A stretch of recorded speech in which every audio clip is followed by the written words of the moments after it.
الحمدللہ رب العالمین والصلاة والسلام علی سید المرسلین وعلی آلہ وصحبہ اجمعین، اما بعد۔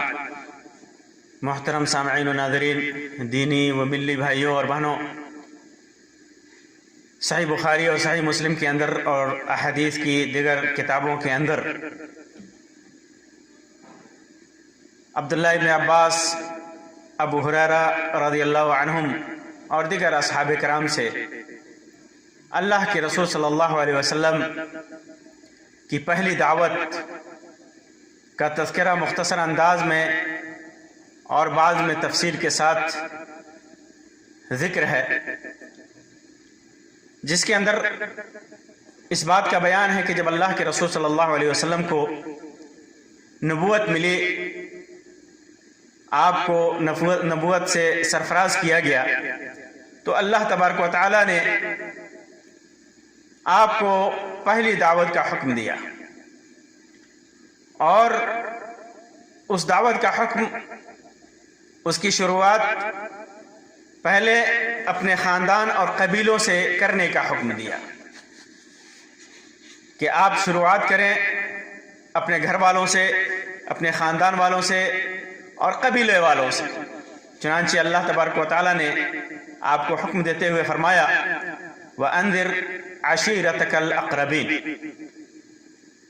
اپنے قریبی رشتہ داروں کو اللہ کے عذاب سے ڈرائیے۔ جب اللہ کے رسول صلی اللہ علیہ وسلم کو یہ حکم ہوا تو آپ صلی اللہ علیہ وسلم خانہ کعبہ سے قریب ہی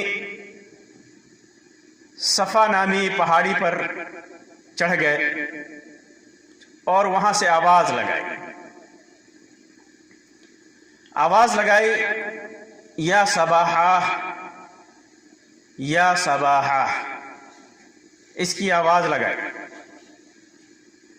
یا صباحا کا مطلب ہوتا ہے اس زمانے میں جب کوئی آدمی اس بات کی خبر اپنے قوم کو یا اپنی فوج کو دیتا تھا، وہ بھی صبح کے وقت، کہ ایک فوج تمہارے اوپر حملہ آور ہونے والی ہے، تو ایسے ہی آوازیں لگایا کرتا تھا، جس سے لوگ اس پکار کی اہمیت کو سمجھتے تھے، اس کی خطرناکی کو سمجھتے تھے۔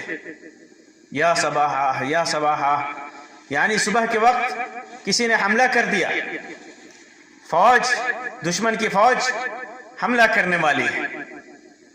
آپ نے اس کے بعد عام انداز میں بھی اور خاص انداز میں بھی لوگوں کو پکارا، یعنی نام لے لے کر کے بھی اور عمومی طور پر بھی پکارا کہ اے بنی فہر، فہر کی اولاد، قبیلہ فہر کی اولاد، خاندان فہر کی اولاد، اے بنی عدی۔ آپ نے قریش کے مختلف خاندانوں کو آواز لگائی اور سب لوگ جمع ہوئے۔ لوگوں نے اس ندا اور اس پکار کی اہمیت کو سمجھا، اور وہ بھی ایک ایسا آدمی پکار رہا تھا جو زندگی میں جس نے کبھی جھوٹ نہیں بولی، وہ امین تھا، دیانتدار تھا، دیندار تھا، پاک باز تھا، سچا تھا، کبھی جھوٹ نہیں بولا۔ لوگ اس آواز کی طرف دوڑ پڑے، اور جو جانے سے قاصر تھے انہوں نے اپنا قاصد بھیجا، اپنا آدمی بھیجا کہ جاؤ دیکھو محمد کیا کہہ رہا ہے۔ جب سارے لوگ اکٹھے ہو گئے تو اللہ کے رسول صلی اللہ علیہ وسلم نے لوگوں سے کہا کہ یہ بتاؤ کہ اگر میں تمہیں خبر دوں کہ اس وادی میں ایک لشکر ہے، اس پہاڑ کے پیچھے وادی میں ایک لشکر ہے، ایک فوج ہے جو تمہارے اوپر حملہ کرنے والی ہے، تمہارے اوپر حملہ آور ہونے کا ارادہ رکھتی ہے وہ فوج، تو کیا تم لوگ میری تصدیق کرو گے، میری بات مانو گے؟ تو لوگوں نے جواب دیا کہ ہاں بلا شبہ ہم آپ کی تصدیق کریں گے، آپ کی بات مانیں گے، کیونکہ آج تک ہم نے آپ کے زبان سے صرف سچ ہی سنا ہے، صرف سچ ہی سنا ہے۔ ما جربنا علیک کذبا، کبھی آپ کو جھوٹ بولتے ہوئے نہیں پایا، کبھی ہم نے آپ کو جھوٹ بولتے ہوئے نہیں دیکھا۔ ما جربنا علیک الا صدقا، ہم نے آپ کو صرف سچ ہی بولتے ہوئے پایا ہے۔ آپ جب کہیں گے تو ہم ضرور مانیں گے۔ تو اللہ کے رسول صلی اللہ علیہ وسلم نے فرمایا کہ سن لو، میں تمہیں اللہ کے سخت عذاب سے ڈرانے والا ہوں، میں تمہیں اللہ کے سخت عذاب سے ڈرانے والا ہوں۔ تم لوگ اپنے آپ کو اللہ تبارک و تعالیٰ کی عذاب سے، اللہ تبارک و تعالیٰ کے عذاب سے اپنے آپ کو بچاؤ، تیاری کر لو اللہ کی پکڑ سے بچنے کی۔ اے بنی کعب، اے کعب کی اولاد، تم اپنے آپ کو جہنم کی عذاب سے، آگ سے بچاؤ۔ اے بنی مرہ ابن کعب، تم اپنے آپ کو جہنم کی آگ سے بچاؤ۔ اے بنی عبد شمس، یہ سارے خاندانوں کے نام تھے قبیلہ قریش میں۔ اے بنی عبد شمس، تم اپنے آپ کو جہنم کی آگ سے بچاؤ۔ اے بنی عبد مناف، تم اپنے آپ کو جہنم کی آگ سے بچاؤ۔ اے بنی عبد المطلب، تم اپنے آپ کو جہنم کی آگ سے بچاؤ۔ اے فاطمہ میری بیٹی، تم بھی اپنے آپ کو جہنم کی آگ سے بچاؤ۔ اے صفیہ میری پھوپھی، تم بھی اپنے آپ کو جہنم کی آگ سے بچاؤ۔ اے قبیلے والوں، اے قبیلے والوں، میں تمہارے حق میں اللہ کی طرف سے کسی چیز کا مالک نہیں ہوں، کسی چیز کا مالک نہیں ہوں۔ دنیا میں میں تجھ سے رشتہ داری رکھوں گا۔ اے فاطمہ، میری دولت سے جتنے تمہیں چاہیے مانگ لو، میرے مال سے جتنا چاہیے تمہیں مانگ لو۔ اے صفیہ، جو کچھ مانگنا ہے مجھ سے مانگ لو دنیا میں، لیکن آخرت میں میں تمہیں اللہ کے عذاب سے بچا نہیں سکتا۔ میں کسی چیز کا مالک نہیں، میں کسی چیز کا، میں کوئی چیز میرے ہاتھ میں نہیں۔ لا اغنی عنک من اللہ شیئا، اللہ کے عذاب سے میں تمہیں بچا نہیں سکتا۔ تم لوگ جو کچھ بھی مانگنا ہے دنیا میں مانگ لو، لیکن آخرت کی تیاری کر لو۔ میں آخرت میں اللہ کے عذاب کے مقابلے میں تمہارے لیے، تمہارے کچھ کام نہیں آ سکتا، تمہارے لیے عذاب سے آڑ نہیں بن سکتا، میں تمہیں نہیں بچا سکتا۔ جو کچھ مانگنا ہے دنیا میں مانگ لو۔ دنیا کی رشتہ داری تو نبھا سکتا ہوں، لیکن اللہ کے عذاب کے مقابلے میں میں تمہارے کسی کام نہیں آ سکتا۔ تو خود کی تیاری کر لو اور اپنے آپ کو بچا لو۔ اللہ کے رسول صلی اللہ علیہ وسلم نے اس دعوت میں وضاحت کر دی کہ میں تمہارے سامنے اللہ کے نبی کی حیثیت سے کھڑا ہوں، میں اللہ کا رسول ہوں، میں تجھے اللہ کے عذاب سے ڈرانے والا ہوں۔ اس لیے تم میری نبوت کو قبول کرو، اللہ کے عذاب سے ڈرو، تیاری کر لو قیامت کے دن اللہ کے عذاب سے بچنے کے لیے۔ اس بات کی بھی وضاحت کر دی اللہ کے رسول صلی اللہ علیہ وسلم نے کہ تم لوگ چاہے جتنا قریبی ہو، میرے رشتہ دار ہو، میرے چچا ہو، میری پھوپھی ہو، میری بیٹی ہو، لیکن اگر تو نے خود سے اللہ کے عذاب سے بچنے کی کوشش نہیں کی تو میری رشتہ داری، میری قرابت، میرا باپ ہونا، میرا بھتیجا ہونا کسی کام نہیں دے گا، میرا نبی ہونا، میرا رسول ہونا کسی کام نہیں دے گا۔ تم اللہ کے عذاب سے اس وقت تک نہیں بچ سکتے جب تک خود اپنا بچاؤ نہ کر لو۔